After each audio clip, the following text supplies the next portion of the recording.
السلام علیکم ورحمۃ اللہ وبرکاتہ۔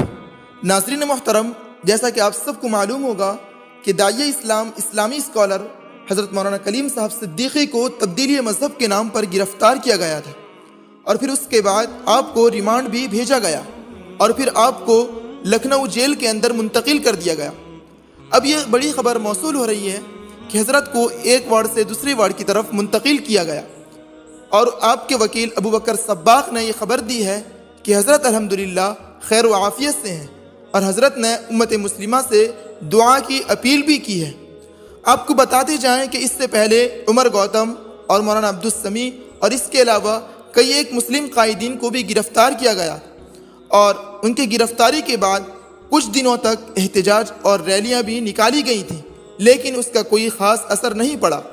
ٹھیک اسی طرح حضرت کے ساتھ بھی ویسے ہی ہوا کہ کچھ دنوں تک لوگ احتجاج کیے، اور اس کے بعد ہر طرف خاموشی ہی خاموشی ہے۔